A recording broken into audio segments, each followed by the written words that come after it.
World-class infrastructure. Eco-friendly campus. Broad array of academics. KL, deemed to be university. పెనూరు మండల అధ్యక్షుడిని అన్న జగనన్న ఈ మహాసముద్రం జ్ఞానంద్ రెడ్డి రెడ్లంతా మాతోనే ఉన్నాడు కదా, ప్రతి రెడ్డిని ఆయనే తిట్టాడు. ఆ రోజు మీ రాజశేఖర రెడ్డి గారిని పచ్చి బూతులు మాట్లాడి పార్టీ బయట వచ్చి పీఆర్పీలోకి పోయినాడు. పెద్ద రామచంద్ర గారు తిట్టినాడు, విజయానంద రెడ్డి గారు తిట్టినారు, ఇక్కడ అందరు రెడ్లు తిట్టినారు. ఏ రెడ్డిని ఆ మనిషిని చేర్చుకోలేదు. పక్కన ప్రతి రెడ్డిని తిడుతూ అందరినీ మేమందరూ అతని దగ్గర ఉండలేక మీరు అనుకుంటున్నాడు 30 సంవత్సరాలుగా మీరు వాళ్ళ దగ్గర ఉన్నారు కదా, ఈరోజు బయట వచ్చారనేసి.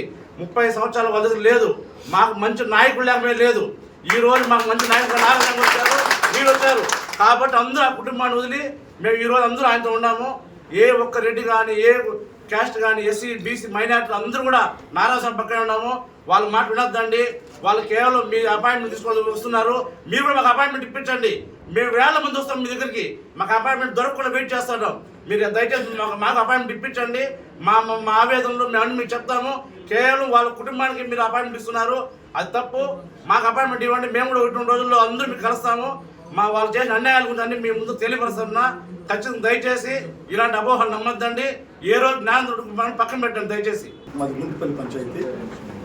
మా పంచాయతీలో కానీ నేను బతికిన రోజులు వాళ్ళు సర్పంచ్కి లేదు వార్డు మెంబర్ గారు గెలిస్తే నేను కులం వదిలేసి నేను ఎస్సీ కులం జాయిన్ అయిపోయాను.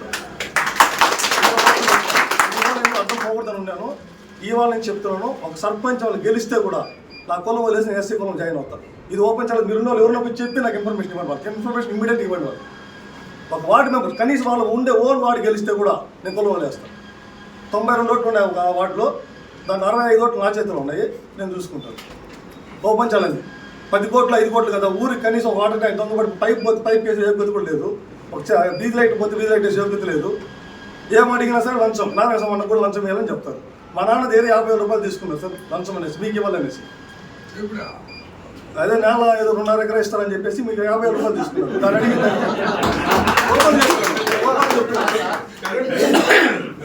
మేము కాణిపాకు సత్యం చేస్తాం కావాల్సి ఆ 50,000 రూపాయలు అడిగిన సార్ మీకు ఇవ్వాలన్నా. Very good.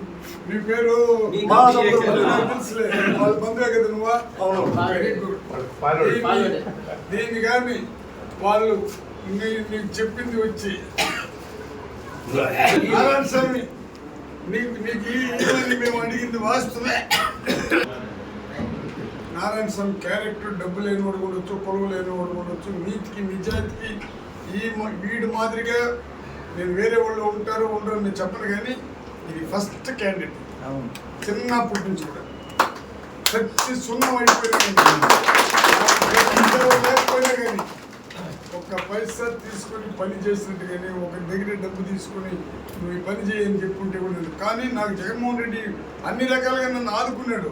ఆయన ఆదుకునేది నాకు 10,000 కోట్ల ఆస్తి. దీనికి మించి ఏం కావాలా? ఒకటి మంది చెప్తున్నా, అది నిరూపించితేనే నేను కూడా నమ్ముతా. ఒకటే కాదు సార్, 10 మంది తీసుకోండి. నేను అందరి దగ్గర ప్రెస్ మీట్ పెట్టిస్తాను. మరి ప్రెస్ మీట్ పెట్టి పెట్టిస్తాను. మన ఆయన దగ్గర పెట్టిస్తాను. ఫస్ట్ మన ఆయన దగ్గర ఏం వచ్చినా నేను ఉంటాను. నా పైన చెప్పినాడు అనే దానికి నిజంగా ఆయనకి నలుగురు ఆడబెట్టున్నారు. నాకు నీ పైన చెప్పి తీసుకుంటే ఏ పని అది? ఏ పని? నా దగ్గరికి ఎప్పుడైనా వచ్చినారు మీరా? మరి నువ్వు వచ్చినా చెప్పేది 50,000 తీసుకున్నాడు. ఏమి ఇంకా డీకేట్ పెట్టాలి వచ్చిందని ఇంకా అడిగిన దానికి కూడా వచ్చింది ఇంకా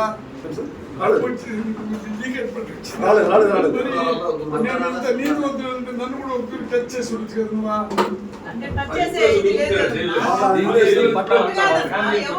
పట్టాలు వచ్చినాయి. ఓన్లీ వాళ్ళ ఫ్యామిలీ మెంబర్స్ వాళ్ళ బిరామీలకు వచ్చింది. ఆత్మకు సంబంధించిన మాటని ఎవరెవరి దగ్గర డబ్బు తీసుకున్నాడో రేపు ప్రెస్ మీట్ పెట్టివ్వండి, నేను వస్తాను. అతను నాకు నా పైన చెప్పినాడు అని చెప్తే కూడా నేను అడుగుతాను. నేనైనా ఎప్పుడైనా నాకు ఇచ్చి నా ఎలక్షన్ 10 రూపాయలు ఇచ్చుంటే కూడా తల్లి చెడ్డి పట్టాలు వచ్చినాయి అందరికి. ఎవరికి వచ్చా వాళ్ళ ఫ్యామిలీ మెంబర్స్ కి బిరామీలకు నేను 10 రూపాయలు 10,000 రూపాయలు ఎలక్షన్ పెట్టుకొని చెప్పాను కూడా. ఏమా నేను ఏం చేసినా నాకు సంబంధం లేదు. అదేదో వాళ్ళు లేదు చేసుకున్నారు పట్టినారు పోయింది. దాని మీ గురించి అయితే మీరు లంచం తీసుకున్నట్టయితే ఇంతవరకు ఎవరు చెప్పింది లేదు. దేవుడు ఆయన చెప్పినాడు సార్, వీళ్ళ కులప ఆయన వీళ్ళ బంధువు ఆయన చెప్పినాడు. ఏమంటున్నాడంటే కోట్లైనా ఆస్తి అంతా అమ్మి నారాయణ స్వామి అవినీతి పరుడు కాబట్టి ఓడిస్తానని చెప్తున్నా. నాకు శాతిగడిగా పని చేయలేదు. నా దగ్గర ఉండే వాళ్ళందరూ లాగేస్తున్నాడు. పెనుమూరులో ఏముండదని అక్కడ పోయి చెప్తున్నాడు. ఆ మాటలు ఎవరు వింటుండారో నాకు అర్థం కదా. హైకమాండ్లో కూడా నాకు రాజకీయం రాజశేఖర రెడ్డి ఇచ్చిన రాజకీయం జగన్ తీసుకుని వచ్చినంత వరకు నేను నిలబడి ఉన్నా. మళ్ళీ చెప్తున్నా ఓపెన్గా, అంత దరిద్రమైన మాట దరిద్రమైన పని నేను చేయాల్సిన అవసరం లేదు. ఎవరికన్నా నేను ఏదైనా చేయండి అని చెప్తే ఏదైనా షిఫ్ట్ ఆఫర్ దగ్గర కూడా 1000 రూపాయలు తీసుకుంటానంటే కూడా అందరూ ఎదురు చెప్పేస్తాను కదా, వాళ్ళ దగ్గర ఇచ్చి తీసుకుని వచ్చుకోండి. నేనేం చేయాలా? మీరు హానెస్ట్ గా చేసిన దానికే సార్ అందరూ నీ వల్ల పోయింది నాకు. లేయని చెప్పను కానీ పెనుమూరు మండలంలో దళితులకు జరుగుతున్నటువంటి అన్యాయం పైన ఈ పార్టీపై మహాసంతుడు జ్ఞానేంద్ర రెడ్డి గారు చేస్తున్న అన్యాయాన్ని గురించి నేను ఒక దళిత లీడర్గా దీన్ని ప్రశ్నిస్తున్నాను. హైకమాండ్ కూడా మీరు పంపించండి. ఆ కుటుంబం చేసేటటువంటి కొన్ని పనుల గురించి మీకు నేను స్పష్టంగా చెప్తాను. వాళ్ళు చేసే మొట్టమొదటి పని అంటే పార్టీలు మారడం. గతంలో రాజశేఖర రెడ్డి గారు కాంగ్రెస్ పార్టీలో ఉన్నప్పుడు కూడా ప్రజారాజ్యం పార్టీ గెలిచిపోతుందని చెప్పేసి ఈ పార్టీకి ద్రోహం చేసి ప్రజారాజ్యం పార్టీకి వెళ్ళినటువంటి దౌర్భాగ్యమైనటువంటి పరిస్థితి వాళ్ళదన్నమాట. ఎప్పుడైతే రూలింగ్ వస్తుందంటే, ఏ పార్టీ అయినా రూలింగ్ వస్తుందంటే మండలానికి వచ్చేస్తారు. ఏ కార్యకర్తకి ఏ వర్క్లు ఇవ్వకుండా వాళ్ళే దోచుకొని మళ్ళీ రూలింగ్ రాదంటే బెంగళూరు, అమెరికా వెళ్ళిపోతారు, వ్యాపారాలు చేసుకుంటారు. ఆ కార్యకర్తలు గాలికి వదిలేస్తారు. ఎక్కువ మాట్లాడితే మన పార్టీ కార్యకర్తలనే టీడీపీ వాళ్ళతో చెప్పి ఎవరైనా ఈ పార్టీలో ఎదుగుతున్నారో వాళ్ళతో కూడా సమానంగా అంటే వాళ్ళ టీడీపీ వాళ్ళ చేతి కొట్టించినటువంటి సందర్భాలు. అదే పెనుమూరు మండలంలో 100 కుటుంబాలు ముస్లిం కుటుంబాలు అంటే వాళ్ళ ఎదుగుదల వారు లేకుండా వాళ్ళు టీడీపీ వాళ్ళ దగ్గర కొట్టించిన సందర్భం ఉంది. ఇప్పుడు ఎవరు ముస్లింస్ రావడం లేదు పెనుమూరు నుండి. మనకెందుకులే, మన పార్టీ వాళ్ళ దగ్గర మనం ఎందుకు దెబ్బలు తినాలని వాళ్ళు సైలెంట్ అయిపోయారు. రెండోది ఏంటంటే, ఎవరైనా మన పార్టీలో వాళ్ళతో సమానంగా ఎదుగుతున్నారు ఏ లీడర్లు అంటే వాళ్ళు ఎలా అణచాలి, ఏ విధంగా వాళ్ళపైన దౌర్జన్యాలు చేయించాలని ముఖ్యంగా ఈ విషయంలో మాత్రం వాళ్ళు చాలా ద్రోహం చేస్తున్నారు జనాలకి. ఇంకోటి అంటే వాళ్ళకి ఏదో బలం ఉంది అనుకుంటున్నారు కదా. ఏం బలం ఉంది? వాళ్ళ ఊర్లో మాదిగవాడు ఉంది, హరిజన వాడు ఉంది. ఇప్పుడు ఫోన్ చేస్తే 6 గంటలు మొత్తం ఇక్కడ ఉంటారు. మా యూనియన్ తరఫున మేము ఫోన్ చేసి రండి సార్కి సపోర్ట్ చేయండి అంటే వాళ్ళ గ్రామంలోనే వాళ్ళకి ఏం లేదు. ఎస్సీలు ఎస్టీ ఉన్నటువంటి దళితవాడ మాదిగవాడలు వాళ్ళకి ఏమాత్రం సపోర్ట్ లేదు. మొన్న రిసార్ట్ దగ్గర జరిగిందని కూడా వాళ్ళే ఫస్ట్ 30 మంది ఆ గ్రామాల నుండి వాళ్ళే వచ్చారు మా నారాయణ స్వామి గారికి మద్దతుగా. ఇంకోటి ఏంటంటే తిట్టడాలన్నమాట. ఏంటండి ఈ రోజులు ఎంత నాగరికమైన సమాజంలో కుతూహలమ్మ ఎమ్మెల్యేగా ఉన్నప్పుడు మాలమండ మాల లంజ అంటే ఇదే జ్ఞానేంద్ర రెడ్డి మా దళిత నాయకుల దగ్గర బోరుని ఏడ్చింది. సంస్కారం లేదు, బుద్ధి లేదు, ఏంటంటారు కడుపుకి. దళితులు మేము ఓటేస్తేనే కదా మీకు అధికారం వస్తుంది, అంత మాత్రం తెలియదా? అదే నారాయణ స్వామి గారు వాడు వీడు కులాలు పట్టుకొని మాట్లాడడం ఏంటండి? మేమే అంత దిగజారిపోయినావా? మేమే చదువుకున్న లేదా, సంస్కారం ఉన్న లేదా? మీకు అధికారం ఇచ్చేసాను మీ ఇష్టం వచ్చినట్టు మాట్లాడితే ఆ రోజు కుతూహలం మా దళిత నాయకుల దగ్గర ఎన్నిసార్లు ఏడ్చుకునింది. ఏం ఎస్సీలు లేరా మండలంలో? చదువుకున్న వాళ్ళు లేరా? పాలిటిక్స్ చేసే వాళ్ళు లేరా? ఎవరు ఎదగకూడదా? ఏం అడగదక్కల్లా? నీకేం అంత అహమో? మా భార్య 40 ఏళ్ళు టీడీపీ చరిత్ర తిరగ రాసింది. నా భార్యను ఓడించడానికి కూడా ప్రయత్నం చేశారు. ఆ 38 ఓట్లతో పార్టీ ఫండ్ వస్తే కూడా ఇవ్వలేదు. మా సొంత డబ్బులు ఖర్చు పెట్టి మా భార్యను గెలిపించుకుంటే కనీసం వైస్ ఎంపీపీ ఇవ్వడానికి కూడా నీకు అర్హత లేదు, లేకుండా పోయిందనమాట. నన్ను ఎంపీపీ గారు చదువు రాదానికి సపోర్ట్గా ఉండాలి, కోదండని పెడతాం వైసీపీ అంటే నా జాతి వాడే చదువుకున్నాడు సరే పోనీలే అని చెప్పేసి ఫస్ట్ టైం వదిలేస్తాము. రెండోసారి వైస్ ఎంపీ పోస్తే మళ్ళీ రాజకీయం చేసి ఒక ఎస్సీ మాతో సమానంగా ఎదుగుతాడని చెప్పేసి మా వారికి వైస్ ఎంపీపీ ఇవ్వకుండా అక్కడ కూడా అడ్డుపడ్డారు. మళ్ళీ మూడోసారి వైస్ ఎంపీపీ కూడా చనిపోతే అప్పుడు ఇవ్వచ్చు కదా, మా భార్యకే ఇవ్వలేదు. బయట ఏం చెప్పుకున్నట్టే అదే మా జాతి వాళ్ళ దగ్గరే వాళ్ళు కానీ ఇచ్చామంటే మేము ఎందుకు ఇవ్వలేదంటే వాళ్ళు ప్రశ్నిస్తారు, మమ్మల్ని క్వశ్చన్ చేస్తారు మండలంలో. కాబట్టి నేను వాళ్ళకి పదవి ఇవ్వలేదంటే ఏం మీ అబ్బసం మా పదవి? మేము దళితులు పదవులు అనుభవించకూడదా మండలంలో? మీ జాగీరా? చూడండి సార్, ఇంకోటి ఇది ముఖ్యమైన విషయం. మండలంలో కొన్ని 100 ఎకరాలు డీకేటీ భూములు ఉన్నాయి, ప్రభుత్వ భూములు. మా ఎస్సీలకు ఒక్కరికి ఒక్క ఎకరా కూడా పట్టా ఇవ్వడం లేదంటే మొత్తం ఆ కుటుంబమే ఈరోజు 300-400 ఎకరాలు చేసుకుని మేము పేపర్లో చూస్తున్నాం, పత్రికలో ప్రతి వాట్సాప్ గ్రూపుల్లో చూస్తున్నాం. ఏమి మీకు 400 ఎకరాలు అవసరం? మీ తాతలు సంపాదించింది ఉంది కదా, కోట్ల ఆస్తులు అమెరికాలో ఉంది కదా, బెంగళూరులో ఉంది కదా, పెనుమూరు అంతా మీ నాన్న మీ తాతలు సంపాదించి పెట్టి అది చాలదా? మళ్ళీ దళితులకి ఇవ్వాల్సినటువంటి భూములు కూడా మీరు ఎట్లా లాక్కుంటారు? నేను తర్వాత ఎస్సీలు అందరూ ఎదుగుతున్నాం సమానంగా. మీకంతా కూడా తెలుసు, ఓసీలతో సమానంగా దళితులు కూడా ఎదుగుతున్నాము. మా మండలాల్లో అభివృద్ధి పనులు అన్నీ జరుగుతున్నాయి. ప్రతి ఒక్క కార్యకర్త, చిన్న స్థాయి కార్యకర్త కూడా ఈరోజు కాలు ఎగరేసి నేను కూడా లీడర్ అని తిరగలిగే పరిస్థితి ఉంది. ఈరోజు వాళ్ళ కుటుంబం పక్కకు పోయిన తర్వాత ఏంటంటే ఎస్సీ నాయకు ఒక డిప్యూటీ సీఎం కన్నా వ్యక్తినే ఆయన ఎన్నో సంవత్సరాలుగా ఎస్సీల కోసం పాటుపడిన మాకు చాలా కష్టాలు కింది స్థాయి నుంచి వచ్చి నాకు ఇప్పుడు 56 సంవత్సరాల్లో నేను దాదాపు వాళ్ళ పక్కనే మా అవ్వగారు మా అత్తగారు కూడా ఆయన గురించి మాకు క్షుణ్ణంగా తెలుసు. ఆయన ఏ స్థాయి నుండి ఈ స్థాయికి ఎదగడం మాకు బాగా తెలుసు. దళితులకి ఎంత బాగా పనిచేశాడంటే అసలు మేము చెప్పలేని పరిస్థితి అన్నమాట. వాళ్ళ అణచివేత ధోరణి నచ్చకనే మేమంతా ఈరోజు బయట వచ్చి మినిస్టర్ గారికి సపోర్ట్ చేస్తున్నాం. కనీసం వీళ్ళెవరో చెప్పారు కదా 450 ఓట్లు 500 ఓట్లు వాళ్ళకు ఉందని, అది కూడా లేదు. నాకు తెలిసి 100 ఓట్లు కూడా లేదు. వాళ్ళ ఊర్లో వాళ్ళే ఓటేయరు, వాళ్ళ ఇంట్లో వాళ్ళు వేస్తారు. చూడండి, మీరు ఒకటి గమనించండి. గత 10 సంవత్సరాల నుండి మహాసముద్ర కుటుంబం వాళ్ళు కొన్ని ఫొటోస్ పెట్టారు కదా, కొన్ని ఫొటోస్ ఏదైనా ఎక్కడైనా వాళ్ళు గ్రూప్ గా పోవడం ఇవన్నీ, ఆ ఫోటోల్లో ఒక ఎస్సీ ఉన్నాడు చూపించండి. మీరు అట్ట పోతే అటు పోయేవాళ్ళం మేము. మీరు అంతే. నా ఒపీనియన్ ఏమంటే, ఇప్పుడు పెద్ద రామచంద్రని నేను పిలిపిస్తాను అన్నారు కదా, పిలిపించి మీరు వెళ్ళండి. ఏం జరుగుతుందో ఏం జరిగిందో సరిపోతుంది. ఈ రాష్ట్రంలో ప్రతి ఒక్కరి పైన వ్యతిరేక భావన కొల్ల నిలబెట్టిన దానికి నీకు తల మీద గుండు. అది ఆయన మొదట్లో వచ్చి ఓటు కూడా వేయాల. ఆయన్ని ఎక్కడో ఉండేవాడిని పిలిచినావు, ఏదో మన రెడ్డి ఉండి అని చెప్పి చేసినావు కాబట్టి నీకు తలకు లేదమ్మా. ఇప్పుడు నేననేది ఒక పార్టీ లాయల్టీ. ఇప్పుడు నాకు కాదు, ఇప్పుడు డిప్యూటీ ఇతనికి ఓటేసి ఎవరిని చూసి జగన్ చూసి, కానీ ఈయన ఎమ్మెల్యే ఉంటేనే అక్కడ ఆయన చీఫ్ మినిస్టర్ అవుతాడు. ఈ రెండు మనం అర్థం చేసుకోవాలి. ఖచ్చితంగా ఎవరే టికెట్ ఇచ్చినా మనం ఎవరిని చూసి ఓటేస్తారు, జగన్ చూసి ఓటేస్తారు. వాళ్ళకి పార్టీలో 2004లో ఏం లేదు. మీరు ఆయనకు వాస్తవాలు చెప్పలేకుండా వాళ్ళకి మళ్ళీ రెన్యూల్ చేసి ఈ రాయబారం వచ్చింది. ఒప్పుకుంటారు అన్న మోహనాడు కూడా ఒప్పుకోవాలి దీంట్లో. ఇప్పుడు వాళ్లకు 500 ఓట్ల కంటే మించి సీల్చే పరిస్థితి రానే రాదు. మండలంలో పలక కింద పెట్టి కాలు పైకి లేపితే కూడా 2000 ఇదని చెప్తా ఉండేది. 500 600 అనేది కాదు వాళ్ళ కెపాసిటీ. అది ఇంకేదో మీరు భయపెట్టి బామాలి ఏదో చేయాల్సిన అవసరం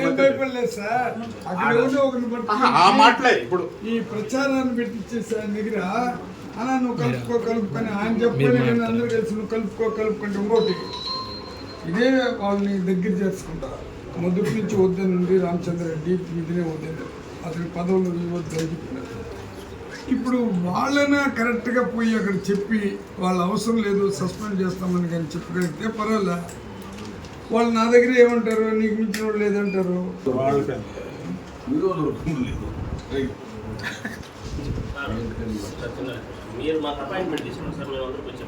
ఎందుకు సార్ ఇంకా 2 రోజులు అంత అవసరం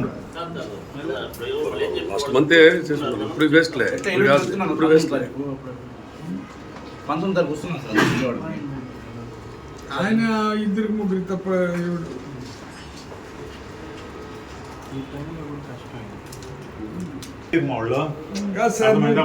మంచి చేసే అలవాటు ఎంత డబ్బాను పెట్టి ఓడిస్తారంటే వాళ్ళు 80% జరగదు. ఎంత డబ్బాను పెట్టి ఓడిస్తారు.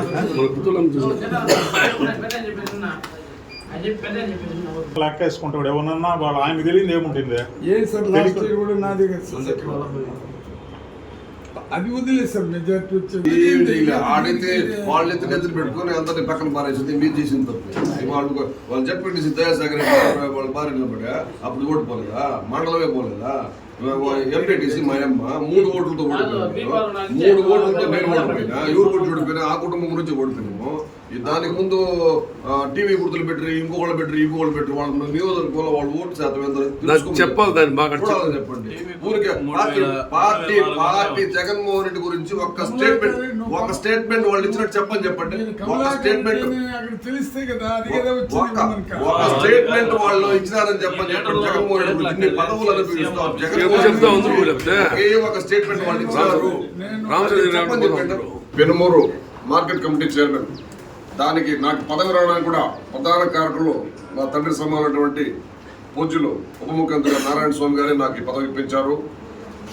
మొన్న జరిగినటువంటి సర్పంచ్ ఎలక్షన్లో నన్ను నేను ఒక సర్పంచ్గా పోటీ చేయాలని ఆశపడి 2000 జగన్ పార్టీ స్థాపించిన రోజు నుంచి ఆ కుటుంబానికి నేను కావచ్చు, మా నాయనోళ్ళు కావచ్చు, మా కుటుంబాలు కావచ్చు, నేను సేవ చేసి దీనికి ముందు ఎంపీటీసీగా మా అమ్మగారిని పెడితే ఆ కుటుంబంలో నిలిచినటువంటి వాళ్ళ మండలం వాళ్ళ చేతుల్లోకి పోతున్న లెక్కలో జనాలు తిరస్కరించి దయాసాగర్ భార్య ఏ విధంగా అయితే ఓటమి పాలైందో నేను కూడా 4 ఓట్ల తేడాతో మా అమ్మ కూడా ఓడిపోయింది.